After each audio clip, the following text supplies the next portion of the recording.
نحمدہ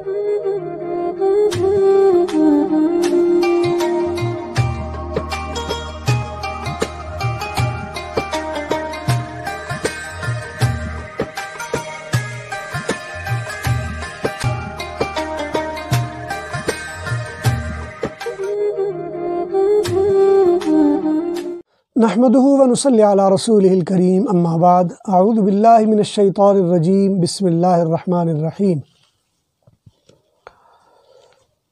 اللہم صلی علی سیدنا محمد وعلی آل سیدنا محمد مبارک وسلم عن مالک عن یزید بن رومان انہ قال کان الناس یقومون فی زمان عمر بن الخطاب فی رمضان ب23 رکعۃ او کما قال۔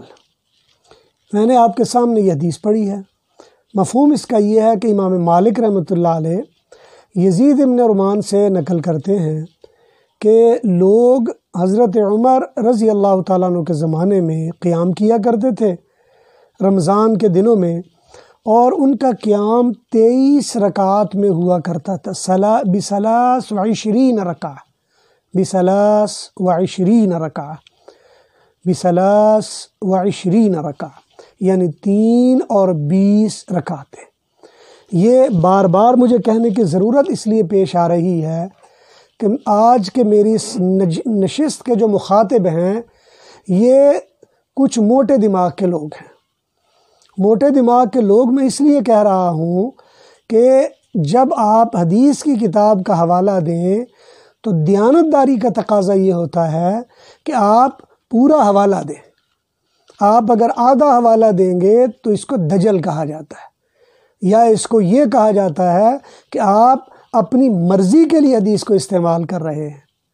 کچھ دن پہلے مرزا صاحب نے، ایک مرزا صاحب ہیں جن کے کلپ بہت زیادہ چلتے ہیں اور لوگ بھی ان سے بڑے محظوظ ہوتے ہیں، انہوں نے تراویح کے بارے میں ایک سوال کے جواب میں کسی بریلوی عالم کی موطا امام مالک کا ترجمہ منگوا کر لوگوں کو کلپ دکھایا اور کہا یہ دیکھ لو بریلوی کا ترجمہ ہے، اور اس میں یہ کہا ہے کہ 11 رکعتاً۔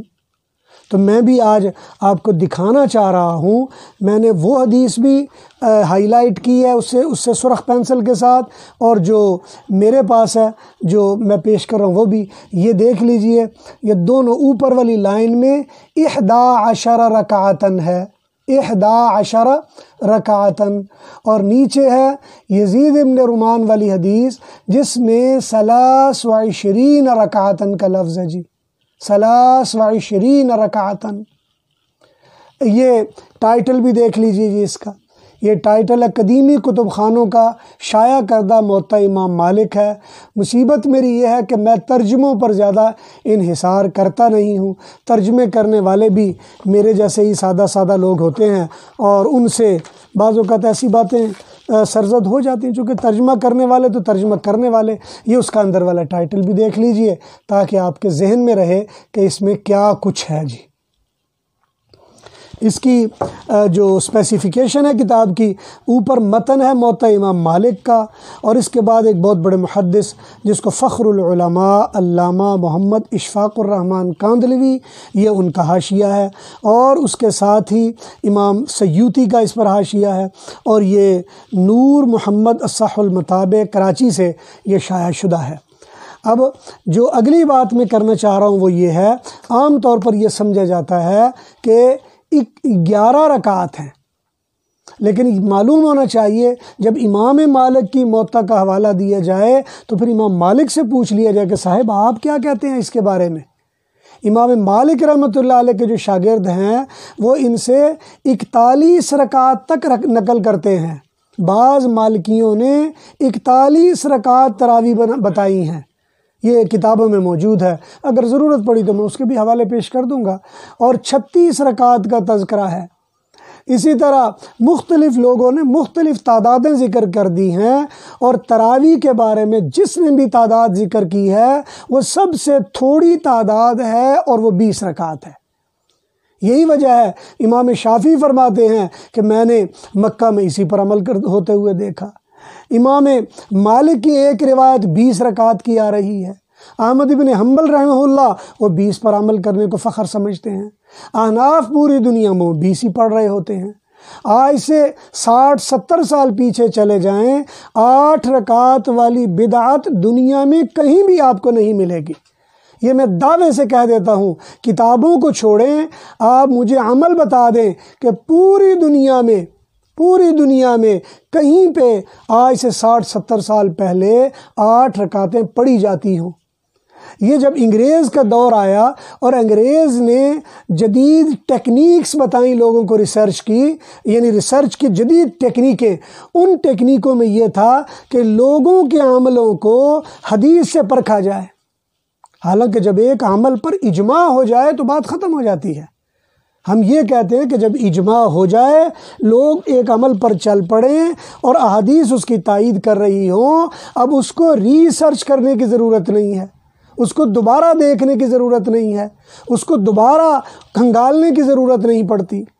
اس وقت بھی میں دعوے سے یہ کہتا ہوں کہ پوری دنیا میں آپ کہیں بھی چلے جائیں، بشرطے کہ یعنی ہمارے بر صغیر کے غیر مقلدین جو اپنے آپ کو اہل حدیث کہتے ہیں وہ نہ ہوں، اور سعودیہ کے سلفی جو چند لوگ ہیں وہ کہلاتے ہیں، یہ 2 چھوٹے چھوٹے فرقے ہیں۔ ان کے علاوہ آپ پوری دنیا میں چلے جائیے، آپ کو تراویح 20 ہی ملیں گی۔ آپ مراکش سے شروع کر دیجئے، آپ روس کے ماسکو تک چلے جائیں، کرملن تک چلے جائیں، آپ ادھر چائنا، انڈونیشیا، ملائیشیا سے شروع کر دیجئے، آپ ادھر مغرب اور امریکہ تک چلے جائیے، آپ کو نظر آئے گا کہ لوگ 20 ہی رکعت پڑھ رہے ہیں۔ ہاں سستی ضرور ہے کہ کوئی کم پڑھ لیتے ہیں، کوئی درمیان میں چلے جاتے ہیں، پوری نہیں کر سکتے ہیں، یہ الگ مسئلہ ہے، لیکن کوئی بھی ایسا بندہ آپ کو نہیں ملے گا جو یہ سمجھتا ہو کہ یہ جائز نہیں ہے۔ بدقسمتی سے ہماری حالت یہ ہے کہ حضرت عائشہ صدیقہ رضی اللہ تعالیٰ عنہ کی ایک بات ہے، اور اس کی وجہ سے غلط فہمی امام بخاری کو ہوئی، اور اس کے بعد یہ غلط فہمی عام پھیل گئی۔ اور غلط فہمی کیا ہے؟ سیدہ عائشہ صدیقہ رضی اللہ تعالیٰ عنہ سے جب پوچھا گیا، اور یہ حدیث غالباً امام مالک نے بھی نقل کی ہے، لیکن امام مالک کا وہ نسخہ جو امام محمد نے ان سے روایت کیا ہے، جو امام محمد نے روایت کیا ہے، اور وہ ہے میں دکھا سکتا ہوں،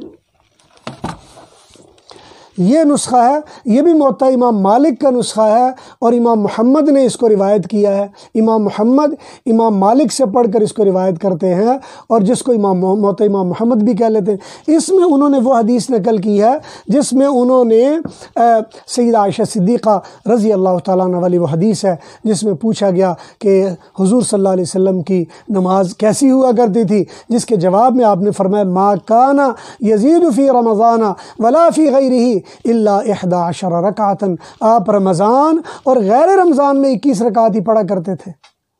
لیکن مجھے حیرت ہوتی ہے کہ اتنے موٹے دماغ ہو گئے ہیں اور سمجھنے کی کوشش نہیں کرتے۔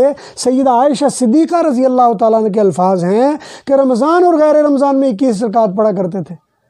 بھائی یہ بتا دو، یہاں حضور اکرم صلی اللہ علیہ وسلم فرما رہے ہیں کہ ان اللہ فرض علیکم صیام رمضان وسننت لکم قیامہ، اللہ نے رمضان کے روزے فرض کیے اور میں اس کا قیام سنت کر رہا ہوں۔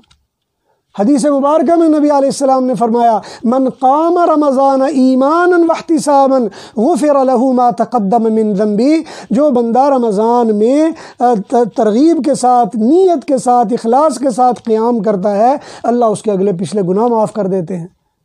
یہاں تو مسئلہ غیر رمضان کا نہیں ہو رہا، رمضان کا ہو رہا ہے، اور یہ رمضان کی بات ہو رہی ہے۔ اما عائشہ صدیقہ رضی اللہ تعالیٰ عنہ نے جو حدیث ارشاد فرمائی، وہ تو وہ واضح ارشاد ہے کہ ما کان یزید فی رمضان ولا فی غیرہ، رمضان اور غیر رمضان میں 11 رکعت سے زیادہ نہیں پڑھتے تھے، اور اس حدیث پر تو امام مالک بھی عمل کرتے ہیں اور ہمارا بھی عمل ہے۔ اگر کوئی بندہ یہ چاہے کہ وہ 8 رکعت تہجد پڑھے تو ضرور پڑھ لے، وہ تو ضرور پڑھنی چاہیے۔ اور میں نے بھی چونکہ آج بیان کرنا تھا، اس لیے آج سحری میں اہتمام کے ساتھ میں نے 8 رکعت وہ پڑھی ہیں جو تہجد کی نیت سے ہیں، اما عائشہ صدیقہ سے مروی ہیں۔ تو اس لیے وہ تہجد ہے۔ حضور صلی اللہ علیہ وسلم پورا سال تہجد پڑھا کرتے تھے، وہ رمضان ہو یا غیر رمضان ہو۔ اما عائشہ صدیقہ رضی اللہ تعالیٰ عنہ کا کہنا یہ ہے کہ وہ 8 ہی رکعتیں ہوا کرتے تھے، اور وہ تفصیلی حدیث ہے، کسی اور محفل میں عرض کر دوں گا، لیکن مختصر بات یہ ہے، آپ سمجھنے کی کوشش کیجئے، دین میرا نہیں ہے، نہ کسی مرزا صاحب کا ہے، اور نہ کسی ڈاکٹر صاحب کا ہے، اور نہ کسی اور کا، دین محمد کریم کا ہے۔ اور اس دین کی تکمیل اور توضیح اور مکمل وضاحت اگر کسی شخصیت نے دی تو وہ صحابہ کرام رضوان اللہ علیہم اجمعین ہیں۔ لہٰذا انہی سے دیکھا جائے گا کہ آپ کیا فرماتے ہیں۔ صحابہ کرام رضوان اللہ علیہم اجمعین سے مروی ہے کہ حضور کے زمانے میں 20 رکعت مروی ہوئی ہیں۔ میں اس سے پہلے ایک نشست میں اس پر بات کر چکا ہوں۔ حضرت عباس رضی اللہ تعالیٰ عنہ سے 20 رکعت حضور صلی اللہ علیہ وسلم سے نقل کی ہیں۔ اسی طرح صحابہ کرام میں یہ حضرت علی کا امر موجود ہے کہ وہ حکم دیا کرتے تھے 20 رکعت کا۔ سیدنا عمر رضی اللہ تعالیٰ عنہ کا عمل موجود ہے کہ وہ 20 رکعت کہا کرتے تھے۔ اور یہ یزید ابن رومان جو میں نے یہاں پہ حدیث پیش کی، وہ خود کہہ رہے ہیں کہ کان الناس، وہ فرماتے ہیں کان الناس یقومون فی زمان عمر بن الخطاب فی رمضان ب23 رکعہ۔ وہ حضرت یعنی لوگ حضرت عمر رضی اللہ تعالیٰ عنہ کے زمانے میں 23 رکعت پڑھا کرتے تھے، یعنی ان میں 23 رکعت کی ترتیب سیدھی سیدھی ہے، جس طرح 11 رکعت کی ترتیب سیدھی سیدھی ہے۔ اما عائشہ صدیقہ کے وہ 11 رکعت کی ترتیب یہ ہے کہ وہ 8 رکعت تہجد پڑھتے تھے اور 3 وتر پڑھا کرتے تھے۔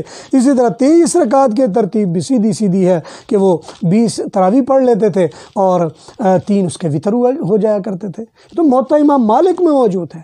لیکن دکھ اس وقت ہوتا ہے کہ اپنے جھوٹے اور غلط مسلک کو ثابت کرنے کے لیے آپ کھڑے ہو کر کتاب کا ایک حصہ دکھاتے ہو، دوسرا نہیں دکھاتے۔ جو آپ نے کتاب کا وہ حصہ دکھایا جس میں آپ یہ کہہ رہے ہو دیکھو جی یہ 11 رکعت ہیں، اس سے زیادہ نہیں، اور کسی بریلوی عالم کا ترجمہ بھی آپ نے دکھا دیا، بھئی اگلے صفحے پر یہ وہ روایت بھی موجود تھی، وہ کیوں نہ دکھائی؟ اس سے بڑی بددیانتی کیا ہوگی؟ اس سے بڑا دجل کیا ہوگا؟ اس سے بڑی نفس پرستی کیا ہوگی؟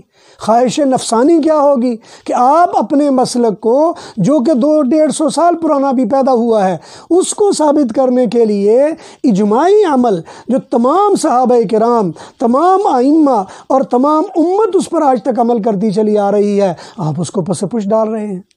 تو اس لیے 20 رکعت یہ تراویح ہے، رمضان کا حق ہے۔ اگر کوئی بندہ سستی کرتا ہے، کمزوری سمجھتا ہے، یا تھکا ہوا ہے، یا وہ اس پہ عمل نہیں کر سکتا ہے، اور وہ اپنے دل میں تھوڑا سا کڑن رکھتا ہے کہ جی میرے سے یہ عمل رہ گیا ہے، تو میں سمجھتا ہوں ہو سکتا ہے اس کے کڑن کی وجہ سے اللہ تعالیٰ اس کو اجر اور ثواب دے دے۔